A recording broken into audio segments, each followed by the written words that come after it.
یا زہرا۔ اعوذ باللہ من الشیطان الرجیم، بسم اللہ الرحمن الرحیم۔ تبارک الذی بیدہ الملک وہو علی کل شیء قدیر، الذی خلق الموت والحیاۃ لیبلوکم ایکم احسن عملا وہو العزیز الغفور۔ ایک مرتبہ پھر صلوات پڑھیں محمد وآل محمد۔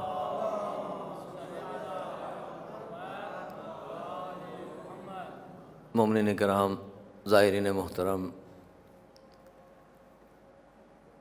قرآن کریم کی سورہ ملک میں ارشاد رب العزت ہو رہا ہے تبارک الذی بیدہ الملک، بابرکت ہے وہ ذات کہ جس کے قبضہ قدرت میں ملک ہے،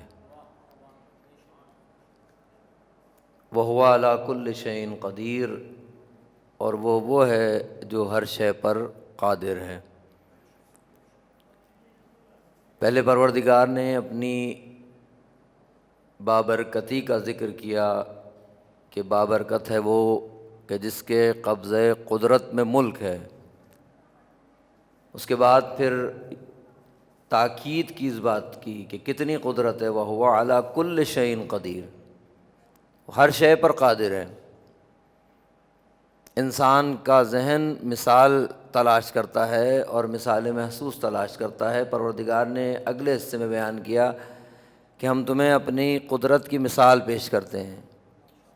الذی خلق الموت، کون ہے وہ، کتنا قادر ہے جس نے موت کو خلق کیا، والحیات، اور زندگی کو خلق کیا، اور چونکہ وہ صرف قادر نہیں ہے بلکہ حکیم بھی ہے تو اس کا کوئی کام لغو اور بیہودہ نہیں ہوتا۔ اپنی قدرت کے اظہار کے بعد اس نے کہا کہ ہم نے موت کو خلق کیا، حیات کو خلق کیا، کیوں؟ لیبلوکم، تاکہ وہ تمہیں آزمائے۔ کس جہت سے آزمائے؟ لیبلوکم ایکم احسن عملا، کہ تم میں سے بہترین عمل کرنے والا کون ہے، اور وہ عزیز بھی ہے، غفور بھی ہے۔ عام طور پر یہ آیت موت سے متعلق جو مجالس ہوتی ہیں ان میں صنامِ کلام قرار دی جاتی ہے، اور بہت کچھ اس آیت میں ہے بیان کرنے کو، جو اہل ہیں وہ بیان کرتے ہیں۔ میں اپنے موضوع سے متعلق کہ جو اس وقت مقتضی حال ہے اس اعتبار سے زائرین کی کثرت، گرچہ فرق نہیں ہے، آپ بھی زائر ہیں، جو یہاں رہتے ہیں وہ بھی زائر ہیں، بس فرق یہ ہے کہ مجھ جیسا جو یہاں رہنے والا ہے اس کا عالم اس مچھلی کی سی مانند ہو گیا ہے کہ جو رہتی پانی میں ہے، لیکن اس کو یہ علم نہیں ہے کہ یہ پانی اس کی حیات کا سبب ہے، اگر یہاں سے ہٹے گی تو کیا ہوگا۔ لیکن جو دور سے آتا ہے ظاہر اس کی کیفیت الگ ہوتی ہے، جو تھوڑے وقت کے لیے آتا ہے اس کی کیفیت الگ ہوتی ہے۔ تو اب یہ دونوں قسم کا مجمع بہرحال میرے سامنے موجود ہے، اور ممدوحہ اس وقت حضرت معصومہ علیہ الصلوۃ والسلام ہے کہ مجھے اس بات پر تاکید بھی ہے اور ظاہر حق بھی ہے کہ جو یہاں لوگ موجود ہیں جناب معصومہ علیہ الصلوۃ والسلام کے بارے سے بہت ہی مختصر سی معلومات ان تک پہنچا سکوں۔ لیکن اس سے پہلے جو آیت کو میں نے یہاں قرار دیا ہے مقدمہ، اور آپ کے سامنے ظاہری ترجمہ بھی پیش کیا کہ لیبلوکم ایکم احسن عملا، خدا نے اپنی قدرت کے بعد ہمیں یہ بیان کیا ہے کہ اس نے یہ سب کچھ کیوں کیا ہے، موت اور حیات کو خلق کیوں کیا ہے؟ اس لیے کہ ہماری آزمائش ہو۔ ایسا نہیں ہے کہ وہ ہمیں بنا کر جنت میں دیکھ کر یا دوزخ میں دیکھ کر اپنے علم کو بڑھانا چاہتا ہے، ایسا نہیں ہے، وہ تو سب کچھ جانتا ہے۔ وہ یہ نہیں چاہتا کہ میں دیکھنا چاہتا ہوں کہ میرے علم میں کہیں غلطی تو نہیں ہے، کہ کون شخص ایسا ہے جو جنت میں جائے گا، کون شخص ایسا ہے جو جہنم میں جائے گا، اس کے علم میں ہے، اور اس کا علم ذاتی ہے، اس میں غلطی کا امکان نہیں ہے۔ وہ اپنے علم کو پرکھنے کے لیے ہمیں نہیں بنا رہا بلکہ ہماری آزمائش کے لیے ہمیں بنا رہا ہے، ہماری آزمائش، کہ ہمارا امتحان ہو، ہماری آزمائش ہو، تاکہ یہ پتہ چل جائے کہ کون کھوٹا ہے کون کھرا ہے۔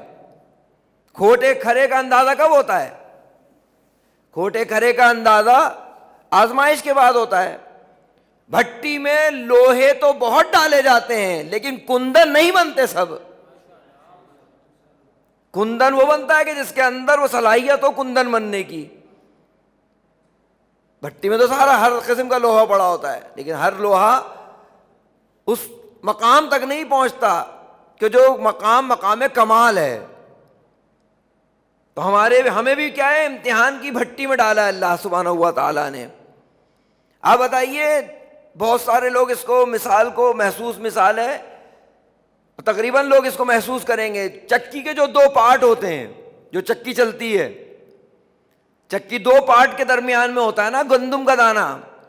تو آپ بتائیے وہ گندم کا دانہ جو ان دو پارٹوں کے بیچ میں آئے نہیں، وہ چاہے میں باہر رہوں گا، اس مبتلا نہیں ہوں گا اس مشکل میں، تو وہ باہر پڑے رہ کے گل سڑ جائے گا۔ جس لیے بنا ہے وہ کام نہیں کر سکے گا جب تک یہ دو پارٹ کے بیچ میں آ کے پس نہ جائے۔ جب یہ چکی کے دونوں پارٹوں کے بیچ میں یہ دانہ آئے گا، پسے گا، تب یہ آٹے میں تبدیل ہوگا، آٹے سے پھر جائے گا بھٹی میں، پھر آگ کے حوالے کیا جائے گا تاکہ یہ روٹی کی شکل میں آئے۔ پھر وہ روٹی کی شکل دانتوں کے بیچ میں آئے گی۔ جب وہ دانتوں کے بیچ میں آ کے پھر ایک امتحان سے گزرے گی تب اترے گی، اور اندر کیا ہوتا ہے یہ تو ہمیں بھی نہیں معلوم۔ لیکن اگر یہ دانہ یہ چاہے کہ میں سارے امتحانوں سے گزرے بغیر اپنے اس مقصد کو حاصل کروں جس کے لیے اللہ نے مجھے بنایا ہے، تو یہ طے ہے۔ اس مثال سے انسان سمجھے اللہ نے انسان کو مشکلات کے لیے بنایا ہے۔ خود ایک موضوع ہے کہ اللہ نے انسان کو مشکلات کے لیے بنایا ہے، اور جو یہ تصور کر لے، جس کا یہ اعتقاد ہو جائے کہ اس کو اللہ نے مشکل کے لیے بنایا ہے، پھر وہ آنے والی مشکلوں پہ پریشان ہوگا۔ یہ پہلا مرحلہ ہے کہ پریشان نہ ہو مشکل میں آنے میں۔ دوسرا مرحلہ کیا ہے؟ دوسرا مرحلہ یہ ہے جب اس کا اعتقاد ہوگا کہ اس کا خدا اتنا کریم ہے کہ اس امتحان کے ذریعے سے اس کو کسی کمال تک لے جانا چاہتا ہے، تو پھر وہ پریشان ہونا تو کجا، مشکلات میں لطف لے گا، اس کیفیت کو محسوس کرے گا کہ یہ جو مشکل آئے گی تو میں وہ گزروں گا تو وہ وہاں پہنچوں گا۔ بہت سارے مفاہیم آپ اس سے حل کر سکتے ہیں مشکلات میں آ کے۔ اب آپ بتائیے، مثال کے طور پر لمبے لمبے سفر کر کے آنے والے لوگ یہاں موجود ہیں، آپ بتائیے جہاں روڈ سیدھا بھی بنتا ہے وہاں ڈائیورژن کیوں دیا جاتا ہے؟ سیدھا ہائی وے پہ سیدھا روڈ بن سکتا ہے، کوئی ضروری نہیں ہے۔ باقاعدہ قانون یہ ہے کہ کچھ 50 60 70 کلومیٹر کے بعد کیا دو، ڈائیورژن دو۔ کیوں کہا؟ اس لیے ڈائیورژن ضروری ہے کہ اگر یہ 100 150 کلومیٹر بالکل سیدھی ہو گئی تو ڈرائیور کو غفلت ہوگی، خواب ہوگا، نیند ہوگی، اور جب یہ ڈرائیور خواب و غفلت میں جائے گا تو یہ خود بھی برباد ہوگا، سواریوں کو بھی برباد کرے گا۔ کہا ڈائیورژن دے کے اس کو غفلت سے نکالو۔ پر جس طریقے سے ڈائیورژن ڈرائیور کو غفلت سے نکالتا ہے، مشکل مومن کو غفلت سے نکالتی ہے۔ یہ اللہ نے رکھی اسی لیے، خوب باقاعدہ آدمی سوچے خالی۔ اب بتائیے، آپ مقتل جا کے پڑھیے، مصائب کا موڑ نہیں ہے، مقتل پڑھیے۔ مولا حسین علیہ السلام کے لیے مقتل نے کیا لکھا ہے؟ جیسے جیسے قربانیاں دیتے جا رہے ہیں ویسے ویسے چہرہ دمکتا جا رہا ہے۔ کیوں؟ اپنے معشوق سے قریب ہوتے چلے جا رہے ہیں۔ جو اللہ نے ان کی ذمہ داری دی ہے، جو امتحان سپرد کیا ہے، اس میں آگے بڑھ رہے ہیں۔ اور کامیابی جیسے آپ بتائیے، کامیابی پر انسان پریشان ہوتا ہے خوش ہوتا ہے؟ زندگی میں مشکلات کا فلسفہ سمجھے آدمی، اور جب فلسفہ سمجھے گا تب اس کی زندگی میں تب سکون آئے گا، جب یہ طے کر لے۔ ایک اور مثال دوں آپ کو سمجھانے کے لیے، اپنے آپ کو سمجھانے کے لیے، بلکہ آپ کو کیا سمجھاؤں گا میں۔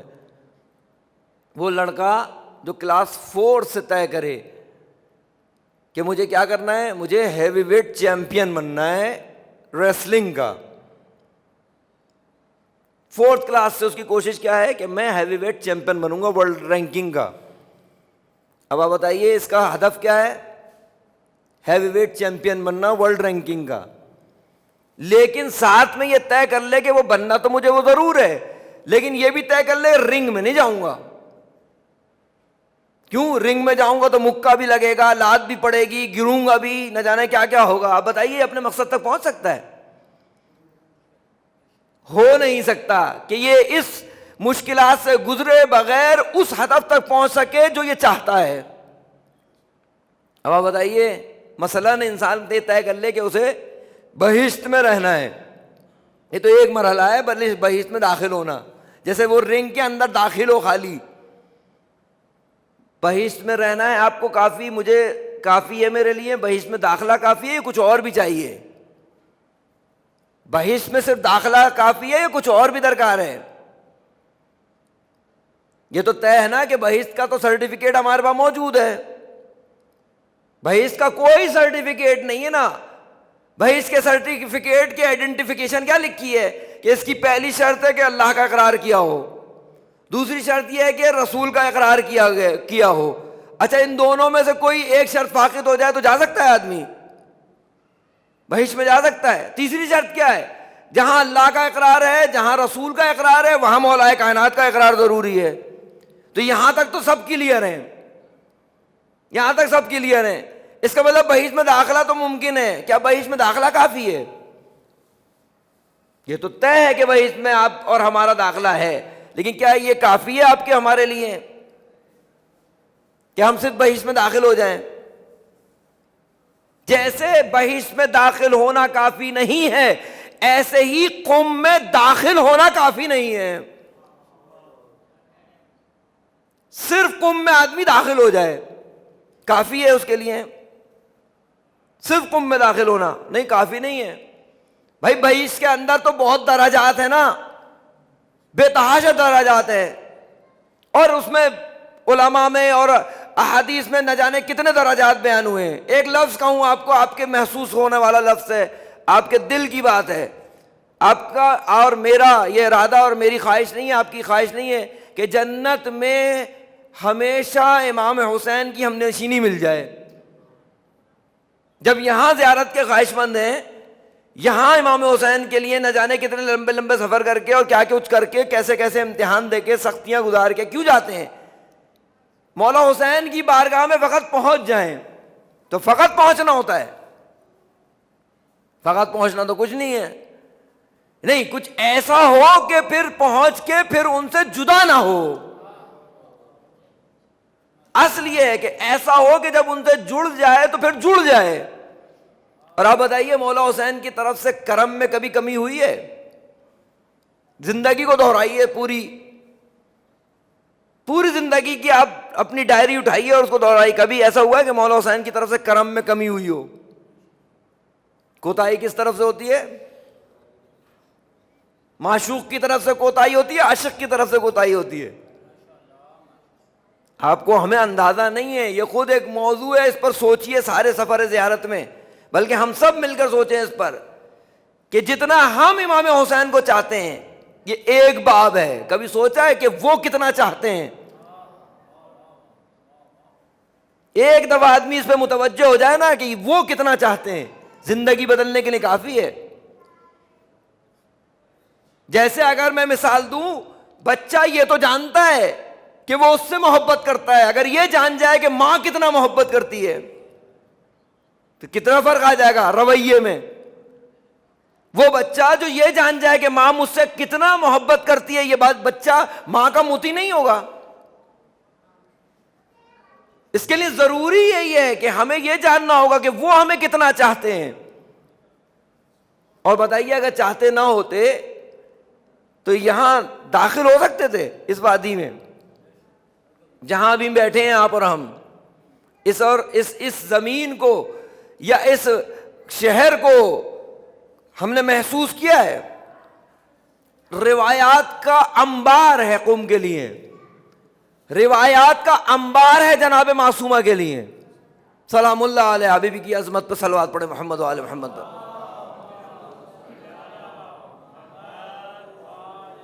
امیر کائنات کا قول ہے، کیا امیر کائنات فرماتے ہیں؟ سلام علی اہل قوم. قوم کے رہنے والوں پر نہیں، قوم کے اہل پر ہمارا سلام. دو بہت الگ الگ باتیں ہیں. کربلا میں رہنے والا اور اہل کربلا، نجف میں رہنے والا اور اہل نجف، قم میں رہنے والا اور اہل قم، جس میں قم کی رہنے کی اہلیت ہو، جس میں قم میں رہنے کی اہلیت ہو، اس کو کون سلام پہنچا رہا ہے؟ مولا کائنات۔ یہ بھی حدیث جو میرا بھائی پڑھ رہے تھے، کس سے حدیث ہے آپ کو معلوم ہے؟ کیا فرمایا معصوم نے؟ معصوم نے فرمایا انا للہ حرمن، اللہ کا حرم ہے وہ کیا ہے؟ مکہ، ولی رسول حرمن، اور رسول اللہ کا حرم ہے وہ کیا ہے؟ وہ مدینہ۔ امیر المومنین کا حرم کسے قرار دیا؟ کہا وہ کوفہ۔ پھر کیا فرماتے معصوم؟ وَلَنَا حَرَمًا، ہم تمام اہل بیت کا حرم ہے وہ کیا؟ کہا قم۔ اور یہ معصومہ کی مرقد کو نہیں کہا کہ معصومہ کی مرقد ہمارا حرم ہے، روضہ پاک حضرت معصومہ حرم ہے، نا، شہر قم، یعنی جہاں بھی اب آپ قم میں ہیں گویا معصومہ کے حرم میں ہیں۔ ہم اپنے گھر میں ہو تو معصومہ کے حرم میں، آپ اپنے ہوٹل میں ہو تو معصومہ کے حرم میں۔ کتنی احتیاط ضروری ہے پھر کہ جب انسان حرم میں ہوتا ہے۔ اور معلوم ہے یہ حدیث کس کی ہے؟ آنے والے زائرین کے لیے یہ کس کی حدیث ہے؟ مولا امام صادق علیہ الصلوۃ والسلام نے فرمایا ہے۔ مولا نے یہ حدیث کب فرمائی ہے؟ جب امام کاظم علیہ السلام کی ولادت نہیں ہوئی ہے۔ اور حدیث یہاں رکی نہیں ہے، امام نے آگے بڑھ کے کیا کہا؟ امام نے آگے بڑھ کے فرمایا کہ ان قریب اس میں ہماری ایک بیٹی جس کا نام فاطمہ ہوگا وہ دفن ہوگی۔ ورنہ قم کی کیا حیثیت ہے؟ زمین قم کی کیا حیثیت ہے؟ اس کی جو بھی برکات ہیں، جو بھی فیوز ہیں، جو کچھ بھی اس کی کرامات ہے، کس وجود کی برکت سے؟ معصومہ کی برکت سے۔ امام کاظم علیہ السلام فرماتے ہیں فداہا ابوہا، اس کا باپ اس پر فدا۔ باپ، یہ باپ نہیں ہے، یہ ولی خدا ہے، یہ امام وقت ہے جو فرماتے ہیں کہ اس کا باپ اس پر فدا۔ جس طریقے سے جناب پیغمبر نے فرمایا جناب فاطمہ کے لیے، ویسے ہی امام کاظم نے جناب معصومہ کے لیے فرمایا کہ اس کا باپ اس پر فدا۔ امام رضا علیہ السلام فرماتے ہیں کہ جس نے معصومہ کی زیارت کی کمن زارنی، اس نے میری زیارت کی۔ امام جواد فرماتے ہیں جس نے میری پھوپھی کی زیارت قم میں کی اس پر جنت واجب ہو گئی۔ اب آپ بتائیے، آپ سے سوال یہ ہے کہ یہ جو معصومہ سلام اللہ علیہا ہیں، یہ ان کی جو فیوض و برکات کا جو تذکرہ ہے یہ اس لیے ہے کہ یہ معصومین کی بیٹی ہیں فقط؟ تو بہت ساری اور بیٹیاں بھی ہیں، تو کیا بات ہے، کیا کمال ہے معصومہ میں جو الگ سے اتنا اہتمام کیا جا رہا ہے معصومہ کے لیے؟ کیا ابھی معصومہ کے والد کی ولادت نہ ہو اور ان کے فضائل پڑھے جا رہے ہوں؟ معصومہ کا جو آپ زیارت نامہ پڑھتے ہیں، یہ جو زیارت نامہ معصومہ کا پڑھا جاتا ہے یہاں حرم میں، بہت کم ہے 14 معصومین علیہ الصلوۃ والسلام کے کہ جن کا زیارت نامہ خود معصوم نے تعلیم کیا ہو۔ اس میں سے ایک زیارت نامہ جناب معصومہ کا ہے، جو آپ اور ہم پڑھتے ہیں معصومہ کی بارگاہ میں آ کے، یہ معصورہ کہلاتا ہے۔ یعنی معصوم نے کہا ہے کہ جب ان کی بارگاہ میں جاؤ تو اس طریقے سے عرض ادب کرو۔ اب آپ اس کے متن کو دیکھیں ذرا جا کے، ذرا اس کی جو صورتحال ہے اس کو دیکھیے، کہاں سے شروع ہوتا ہے، کیا کیا اس کے اندر بیان ہوا ہے۔ اب بتائیے جتنے زائر یہاں آتے ہیں جو یہ زیارت نامہ پڑھتے ہیں، اس میں ایک فقرہ ہے نا، یا فاطمہ تو اشفعی لی فی الجنہ، جناب معصومہ کو مخاطب کر کے کیا کہتا ہے زائر؟ اور ہر زائر کہ اے بی بی آپ ہماری جنت میں شفاعت فرمائیں۔ ایک شخص یہاں جناب شیخ قمی دفن ہے اسی شیخین میں، آپ جائیے گا زیارت کیجیے گا شیخین میں۔ ان کا کیا کہنا ہے؟ ان کے پاس ایک شخص آیا اور اس نے یہ سوال کیا کہ یہ بتائیے جو زائر معصومہ کی بارگاہ میں آ رہا ہے وہ کیا کہہ رہا ہے کہ میری شفاعت کیجیے، آخر ان کی قدرت شفاعت کا دائرہ ہے کتنا کہ ہر آنے والا کہہ رہا ہے؟ تو جو نقل فرماتے ہیں وہ کہتے ہیں کہ جن سے سوال کیا گیا تھا چونکہ وہ معرفت حضرت معصومہ کو رکھتے تھے، اس سے زیادہ انہیں جلال آیا اس بات پر، اس سوال پر، اور اس سے یہ کہا کہ بات سنو، ہم نے جو نمک کھایا ہے معصومہ کا، اتنی کرامت تو ہم میں موجود ہے کہ قم کے اطراف کے رہنے والوں کی شفاعت کے لیے میں اکیلا کافی ہوں، کجا مال فاطمہ معصومہ۔ ہر ظاہر کہہ رہا نہیں کہ آخر کتنا دائرہ ہے معصوم نے، وہی حدیث جو امام صادق نے فرمائی ہے اس کا آخری حصہ یہی ہے کہ ان قریب قم میں ہماری ایک بیٹی فاطمہ دفن ہوگی جس کی شفاعت سے ہمارے سارے شیعوں کی شفاعت ہوگی۔ ایک ذات 28 سال زندگی گزارنے والی ایک خاتون، ایسا کیا کیا ہے اس خاتون نے؟ کچھ تو ہوا ہے نا۔ معصومین علیہم الصلاۃ والسلام جس کا جتنا وزن ہو اس سے زیادہ بات کریں گے، جس شخصیت کا جتنا وزن ہو اس سے زیادہ اس کے لیے گفتگو ہوگی، ہرگز نہیں ہو سکتی۔ ان کے ہاں معیارات وہی معیارات ہیں جو الہی معیارات ہیں۔ اس کا جواب فقط ایک لفظ میں فقط دینے کی کوشش کروں، اور ربط مصائب۔ اس زیارت نامے میں آپ نے کیا پڑھا؟ آپ نے انبیاء پہ سلام کیا، جناب آدم پہ سلام کیا، اسی طریقے سے خاتم تک گئے آپ اسی زیارت نامے میں۔ اس کے بعد معصومین کا تذکرہ کیا آپ نے۔ معصومین کو کیا کہہ رہے ہیں؟ السلام علیکہ یا رسول اللہ۔ امیر المومنین کو کہہ رہے ہیں السلام علیکہ یا امیر المومنین۔ جناب زہرا کو کہہ رہے ہیں السلام علیکی یا فاطمہ۔ امام حسن اور امام حسین کو کہہ رہے ہیں السلام علیکما یا سبطہ نبی الرحمہ۔ یہ کہاں استعمال ہوتا ہے عرب میں؟ غائب کے لیے استعمال ہوتا ہے یا حاضر کے لیے استعمال ہوتا ہے؟ جب آپ یہ کہہ رہے ہیں تو یہ تو نہیں ہو سکتا کہ امام رضا یہاں موجود نہ ہو اور آپ یہ کہہ رہے ہو کہ السلام علیکہ یا علی ابن موسیٰ الرضا۔ یہ زیارت نامہ یہی بتا رہا ہے کہ ہمیشہ اس وادی میں معصومین کا حضور موجود ہے، یعنی معصومین خود موجود ہیں سارے کے سارے یہاں زیارت نامے کی توسط سے۔ ورنہ کا کیا تصور ہے، خطاب کا کیا تصور ہے؟ یا موجود ہے، ان کا حضور موجود ہے اس مرجع علی میں، اس مرجع نور میں، جناب معصومہ کے جوار میں موجود ہے۔ آگے چل کے کیا زیارت نامہ کہتا ہے؟ السلام علیکی یا بنت ولی اللہ، السلام علیکی یا اخت ولی اللہ، السلام علیکی یا امت ولی اللہ۔ کیا مطلب؟ اے ولی خدا کی بیٹی، اے ولی خدا کی بہن، اے ولی خدا کی پھوپھی۔ یہ کیوں نہیں کہہ دیا معصومین نے کہ اے امام کاظم کی بیٹی؟ یہ کیوں نہیں کہہ دیا اس میں کہ اے امام رضا کی بہن؟ یہ کیوں نہیں کہہ دیا کہ امام جواد کی پھوپھی؟ کیوں نہیں کہہ دیا؟ نام کیوں نہیں لیے؟ تینوں جگہ لفظ ولی کیوں رکھا ہے؟ اب یہ دیکھیں نا، ان رشتوں کو اگر آپ دیکھیں اور ذرا سا غور کریں، باپ کا رشتہ کیا ہوتا ہے؟ ماضی سے وابستہ ہوتا ہے۔ بھائی کا رشتہ کیا ہوتا ہے؟ جو حال سے وابستہ ہوتا ہے۔ بھتیجے کا جو رشتہ ہوتا ہے وہ مستقبل سے وابستہ ہوتا ہے۔ بس یہ تین فقرے آپ اور ہمیں یہ راز بتا رہے ہیں کہ اس راز کو اگر تم نے سمجھ لیا اور اس راز کو اپنے وجود کا حصہ بنا لیا تو خدا تمہیں بھی ایسی ہی کرامات دے گا۔ کیا راز ہے؟ وہ راز صرف یہ ہے کہ معصومہ کا ماضی بھی ولایت سے جڑا ہوا ہے، معصومہ کا حال بھی ولایت سے جڑا ہوا ہے، معصومہ کا مستقبل بھی ولایت سے جڑا ہوا ہے۔ صلوات پڑھے محمد و آل محمد پر۔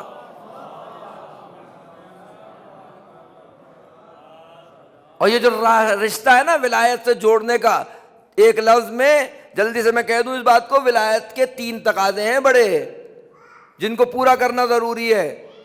وہ کون سے ہیں؟ جو قرآنی تقاضے، سب پہ قرآنی آیات موجود ہیں۔ ولایت سے 3 طریقے سے خود کو جوڑنا ہے انسان نے۔ پہلا مرحلہ ولی کی معرفت، دوسرا مرحلہ ولی سے محبت، تیسرا مرحلہ ولی کی اطاعت۔ یہ 3 پورے مفہوم ہیں تیرے، معرفت ولی، محبت ولی، اطاعت ولی۔ کتنی؟ کوئی معیار ہے آپ کے پاس کہ اتنی اتنی نہیں؟ پروردگار نے جتنا آپ کے وجود میں وسعت رکھی ہے اتنی، یعنی معرفت کے باب میں کم از کم منا اہل البیت کی سند لیتے ہوئے نظر آؤ. اسی طریقے سے محبت کے باب میں بھی سندیں ملیں, اسی طریقے سے اطاعت کے باب میں بھی تمہیں ایسی ہی سندیں ملیں. کیوں؟ اس لیے اہل بیت کا دروازہ نہ پہلے بند تھا نہ آج بند ہے. اس صلوات پڑھیں محمد و آل محمد پر.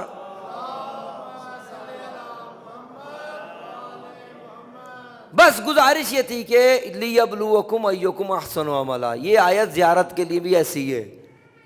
پروردگار نے ہمیں زیارت کا شرف اس لیے دیا ہے کہ وہ یہ دیکھنا چاہتا ہے, وہ آزمانا چاہتا ہے کہ تم میں بہترین زیارت کرنے والا کون ہے, تم میں بہترین زیارت کرنے والا کون ہے. اور آپ کو پتہ ہے جب انسان یہاں سے پلٹ کے جاتا ہے تو کتنا لوگ اس کی طرف متوجہ ہوتے ہیں.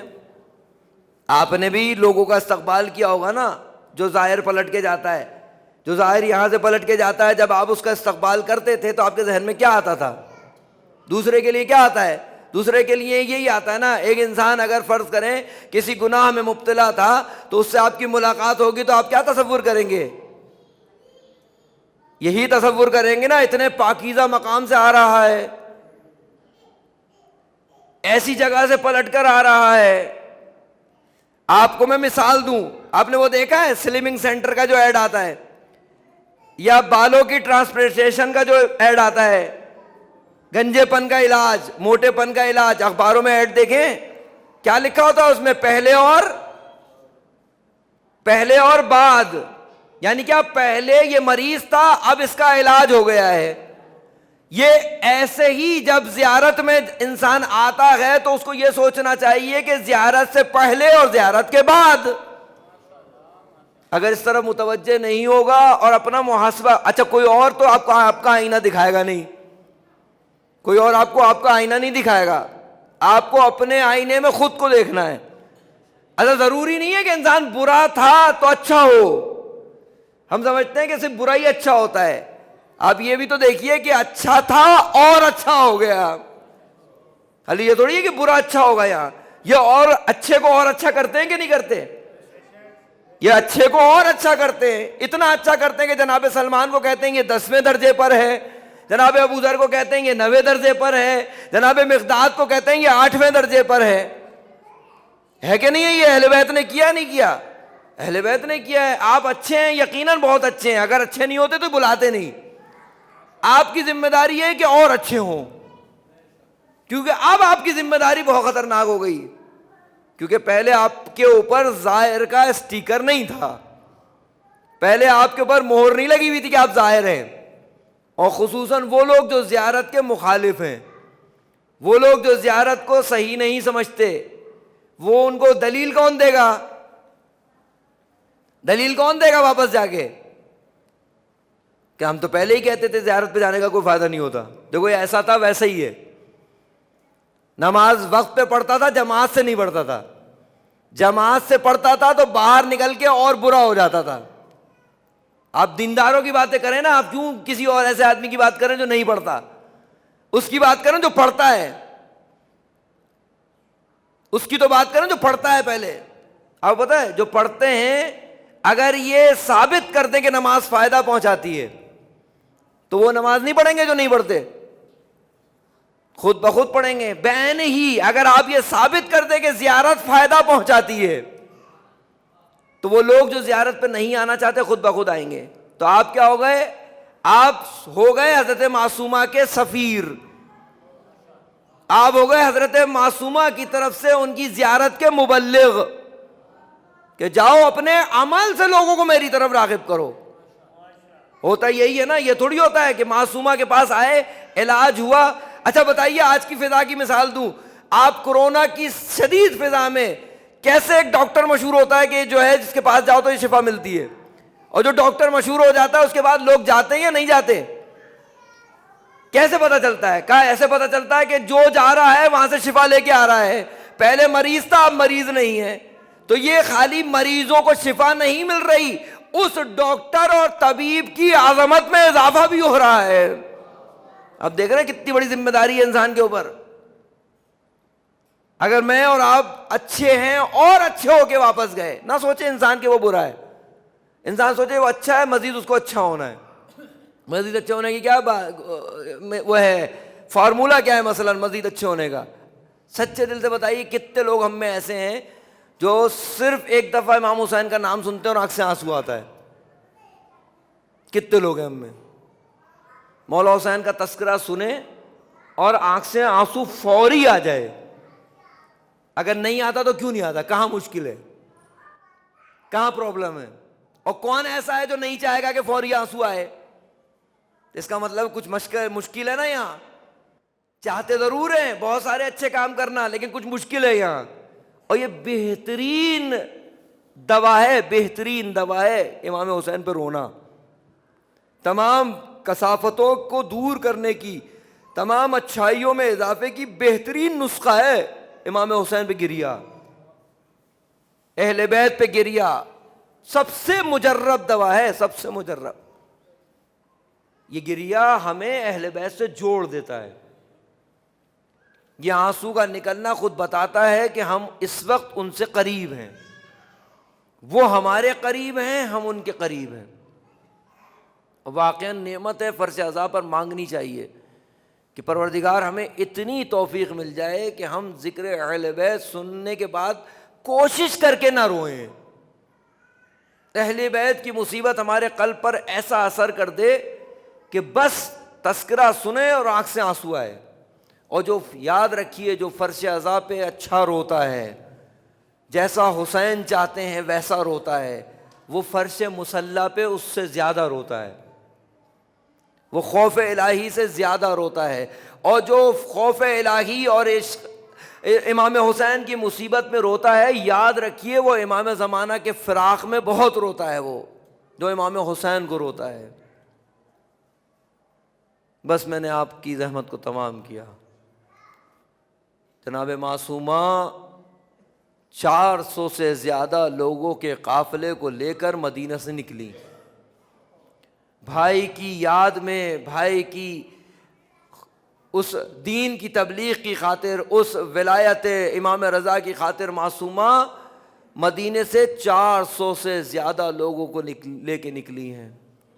کسی طرح اپنے بھائی کے پیغام کو پہنچا دوں، کسی طریقے سے اپنے بھائی کے اس پیغام کو پہنچا سکوں کہ جس کی خاطر جناب معصومہ نے اپنے سفر کو آگے لے کے چلی ہیں. عزیزو، ایک یہاں سے 100 کلومیٹر دور کا ایک مقام ہے جس کو ساوا کہتے ہیں. ساوا وہ مقام ہے جہاں معصومہ نے آ کر اپنے قافلے کو ٹھہرایا ہے. معصومہ اپنے قافلے کی کارواں سالار ہے، معصومہ کے گرد سارے لوگ گھوم رہے ہیں. لیکن ساوا میں دشمنان اہل بیت کا ایک گروہ ہے کہ جس سے معصومہ کے اس کاروان کا مٹ بھیڑ اور جنگ ہوئی. اس جنگ میں معصومہ کے تقریباً مرد حضرات کو قتل کر دیا گیا.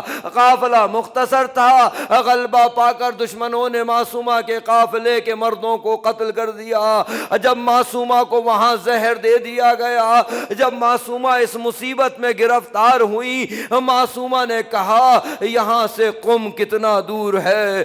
بس اتنا بتاؤ یہاں سے قم کتنا دور ہے؟ کیوں؟ اس لیے کہ شاید ہوتا بھی یہی ہے کہ انسان کو مصیبت میں اپنے یاد آتے ہیں. ارے بابا کا شہر ہے، بابا کے شیعوں کا شہر ہے قم، میں نے دادا سے سنا ہے قم ہمارے شیعوں کا شہر ہے. معصومہ کو بتایا گیا کہ قم کتنا دور ہے. قم میں منادی کر دی گئی کہ جناب معصومہ پر مصیبت آئی ہے، معصومہ قم تشریف لا رہی ہیں. عزیزو، قم میں جب یہ خبر پہنچی پورے قم کو سیاہ کر دیا گیا. معصومہ بہن بھی ہے، ارے بھائیوں کا داغ لے کر آ رہی ہے. کسی طریقے سے کچھ ایسا اہتمام ہو کہ معصومہ کے یہ درد کچھ مندحل ہو جائے. عزیزو، پورے شہر کو آج بھی معصومہ کے یوم الورود پر پورے قم میں سیاہ پرچم لگائے جاتے ہیں.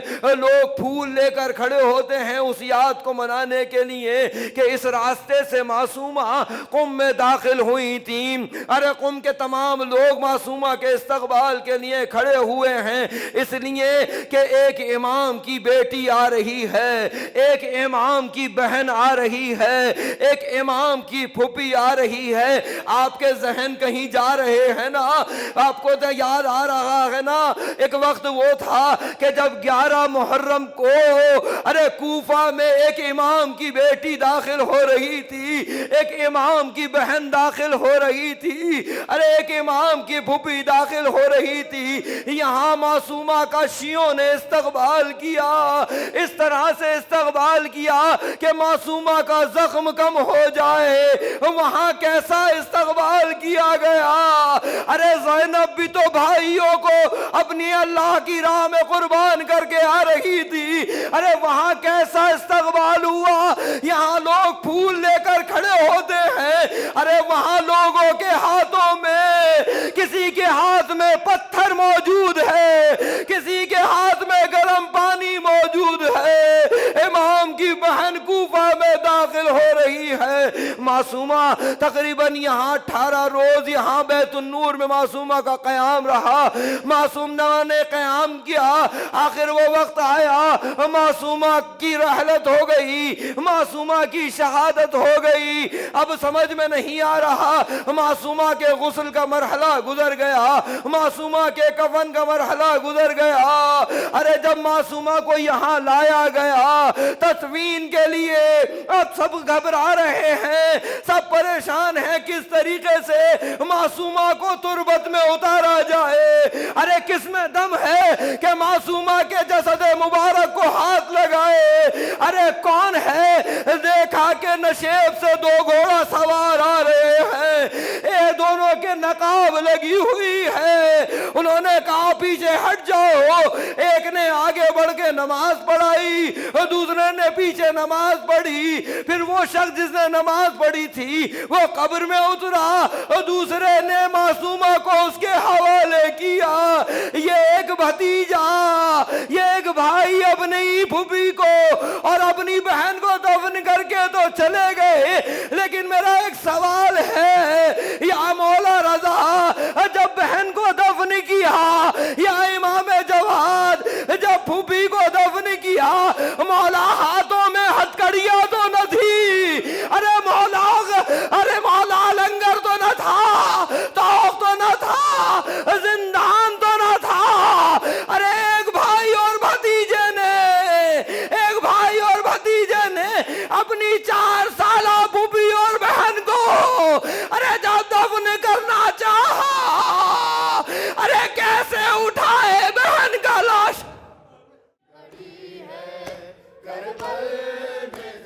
ثانی ہے قیدی بنی،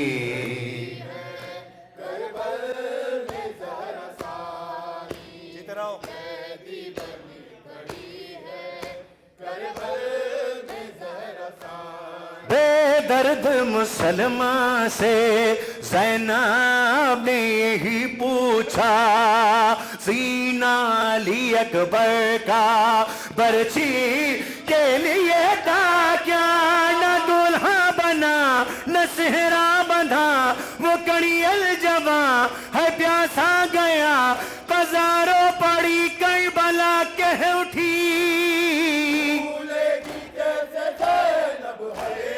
برچی کی وانی اور اکبر کی نوجوانی،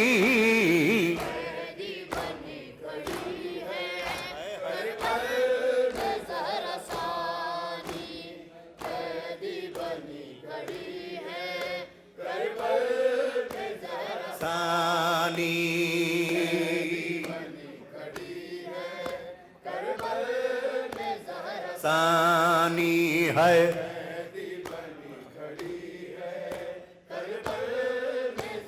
ثانی قیدی بنی،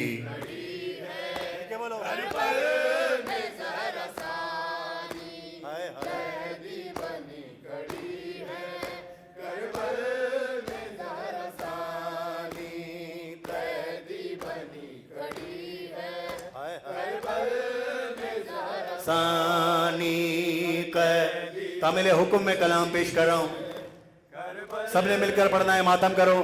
فاطمہ زہرا، فاطمہ زہرا،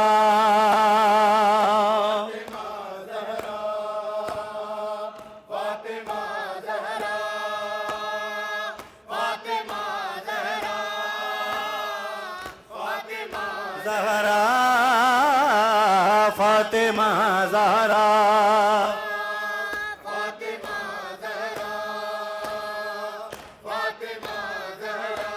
یا زہرا، یا زہرا، تمام حسینی مل کر بولو بآواز بلند۔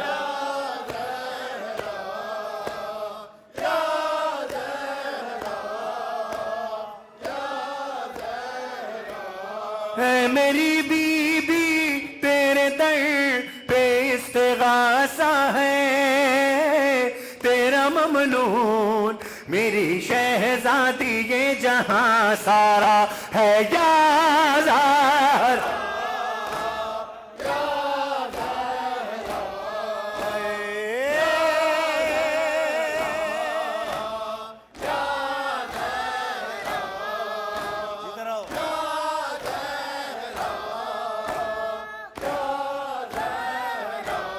فرش مجلس پہ اور مصلی پر ہر جمع کہہ رہا ہے رو رو کر، ہم رہے نہ رہے مگر بی بی تا قیامت رہے غم سرور۔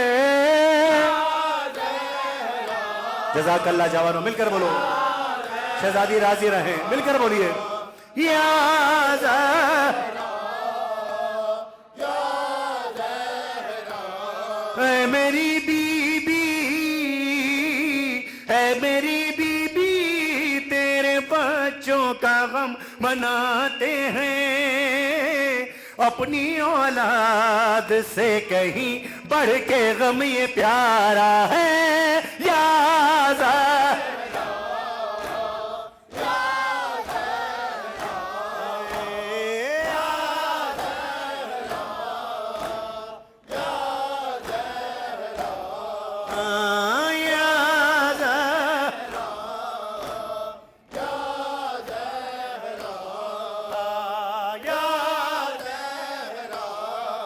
جزاک اللہ۔ تیرے دل پر ہے جو ستم ٹوٹے زندگی میں، جو تو نے غم دیکھے آسمان و زمین پہ گر ہوتے، مثل شب وہ سیاہ ہو جاتے، یا زہرا،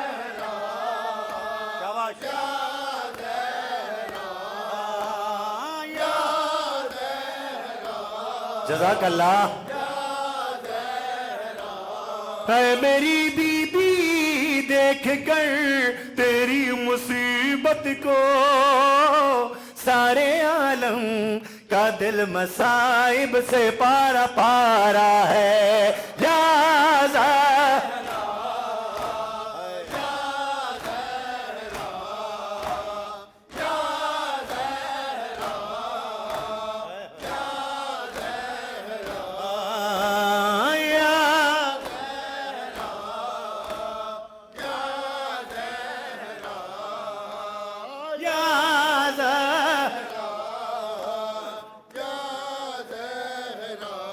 تجھ کو امت نے یوں ستایا ہے، مرگ محسن تیری رلایا ہے،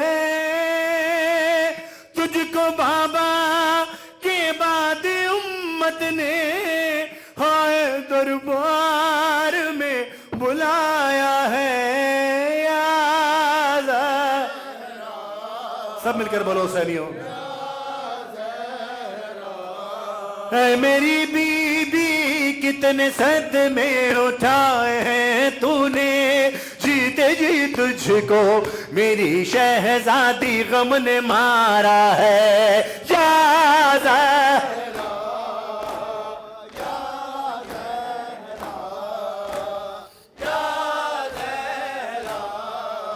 جزاک اللہ ہے یا زہرا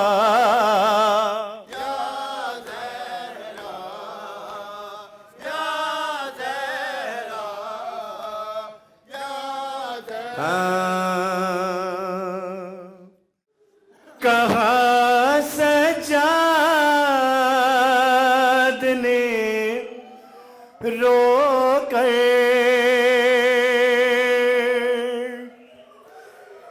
کہ جب جب سانس آئے گی سکینہ یاد آئے گی سکینہ یاد سب مل کر بولو حسینیوں سکینہ یاد ناصر انقلابی صاحب شہزادی آپ سے راضی رہیں میرا بھائی شمس جعفری مولا اس کو سلامت رکھے ہمارے عابد بھائی کو مولا سلامت رکھے گی سکینہ یاد ہے یاد گی سکینہ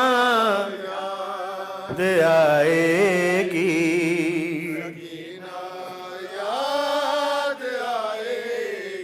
نہ دے پایا اسے پانی یہی بس کہ اداسی ہے سکینہ کل بھی پیاسی تھی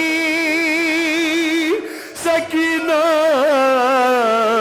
بھی پیاسی ہے کہ جب صغرا مدینے میں کہ جب صغرا مدینے میں مجھے پانی پلائے گی سکینہ گی سکینہ یاد آئے گی سکینہ یاد میں گزارش کروں گا آپ تمام حسینیوں سے کہ میرے بیٹے ناد علی کی صحت و سلامتی کے لیے اور میرے خانوادے کی صحت و سلامتی کے لیے اور شہزادی سے میری گزارش ہے بی بی معصومہ قم کے حرم میں کہ اسے ایک اچھا نواخوان آپ کی دعاؤں کے طلبگار ہوں دعا کیجئے گا اپنے بھیگے ہوئے رخساروں سے سنیے گا ہمیشہ شمر کے ڈر سے میرے ہمراہ رہتی تھی تماچا جب بھی لگتا تھا مجھے آواز دیتی تھی مصیبت شام کی ہائے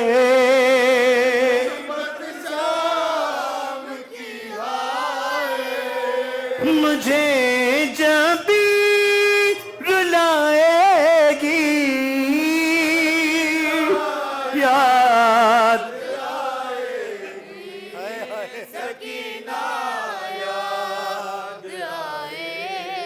حسینیوں سب مل کر بول مولا سجاد کے اس نوحے میں شریک ہو باواز بلند بولو گی سکینہ مولا تیری آنکھوں پر رحمت نازل فرمائے آزاد کرو اپنی آوازوں کو حسینیوں ایسے رو جیسے بڑی ماں اپنے بچوں کو روتی ہے اے گی شب غربت میں اصغر کی اسے جب یاد آتی تھی جلے جھولے کے پاس آ کر وہ عشقوں کو بہاتی تھی علی اصغر کے جھولے پر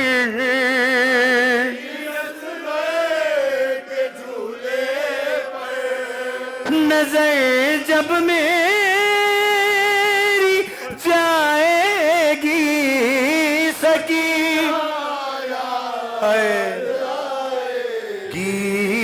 سکینہ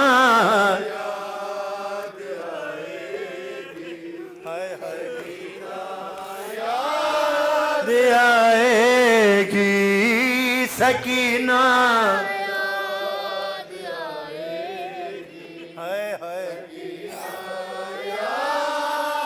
حسینیوں اپنے کلیجے پر ہاتھ رکھ کر سننا یہ مصرع.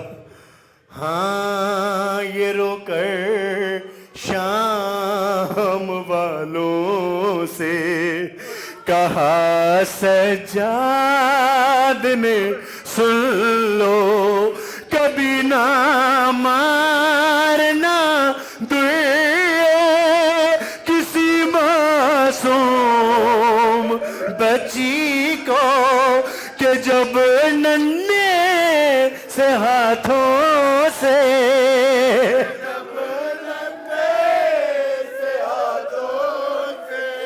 وہ گالوں کو چھپائے گی سکینہ آئے گی سکینہ یاد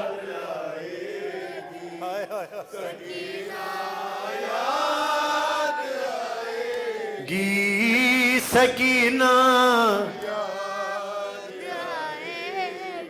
ہائے ہائے بندھے تھے ہاتھ رسی میں گلے میں تھی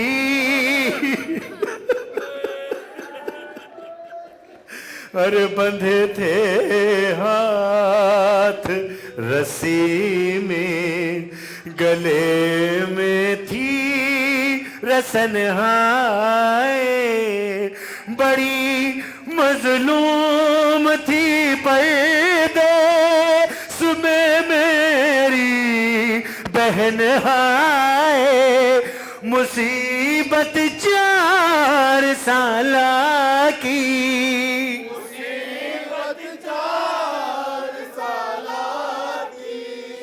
مجھے ہر پل رلائے گی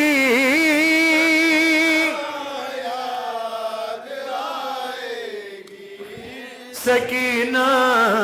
میری خواہش ہے ایک بار مل کر سارے حسینی مل کر بولو سکینہ یاد آئے گی یاد آئے گی سکینہ یاد آئے گی جزاک اللہ سکینہ یاد آئے گی بدر کو یاد کرتی تھی اندھیری قید میں رہ کر سکینہ مر گئی آخر لپٹ کر باپ کے سر سے کہانی جب یہ صغرا کو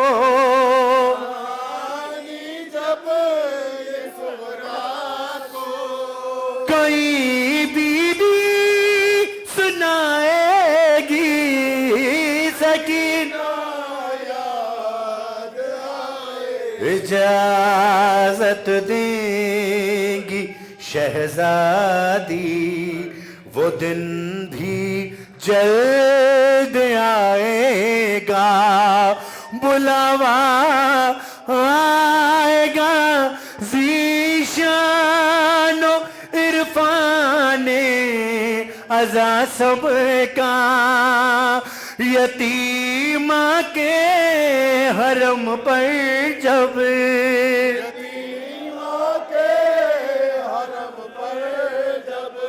نظر زائر کی جائے گی